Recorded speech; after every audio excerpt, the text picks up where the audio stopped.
An internet shutdown that began a year ago in parts of Myanmar is keeping some villages unaware of the coronavirus pandemic, humanitarian groups say.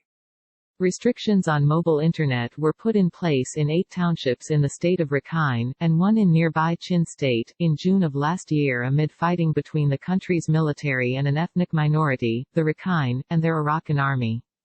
The ban in Mongda Township was lifted in May. Still, some 1 million people are affected in the war-torn area, said Human Rights Watch, which is calling for an immediate lifting of the shutdown in the 8 remaining townships.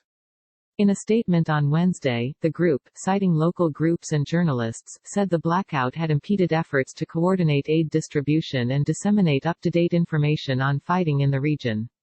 With armed conflict between the Myanmar military and Arakan army in Rakhine State amid a pandemic, it's critical for civilians to get the information needed to stay safe, Linda Lockdear, Asia legal advisor at Human Rights Watch said in the statement.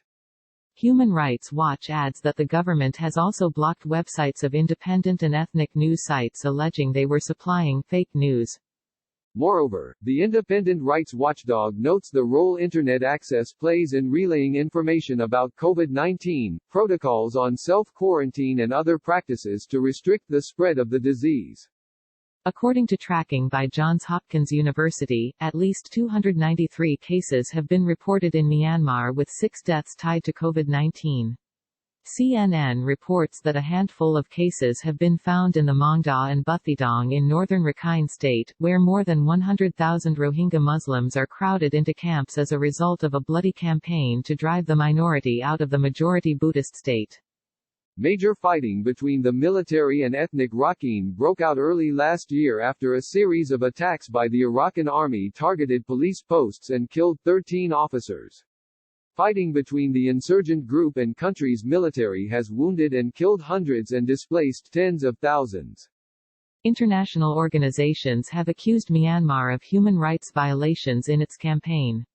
Among the charges are attacks by the military on civilians, extrajudicial killings, and torturing prisoners, noted an Amnesty International report.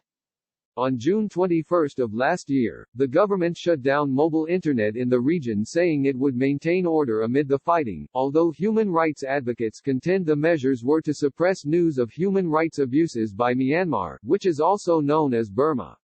The Burmese military is still operating its scorched earth model. Civilians are not safe from this conflict. They are getting caught in the crossfire and they're also being targeted indiscriminately by the Burmese military forces, Phil Robertson, Deputy Asia Director for Human Rights Watch, told reporter Michael Sullivan. In September of last year, Myanmar briefly lifted the restrictions on 5 townships before reinstating them in February. Parts of neighboring Bangladesh, where some 700,000 Rohingya fled in 2017, has also shut down mobile internet, according to Sullivan. Rohingya crammed into refugee camps there have not had internet access since September, he reports. Michael Sullivan contributed to this report.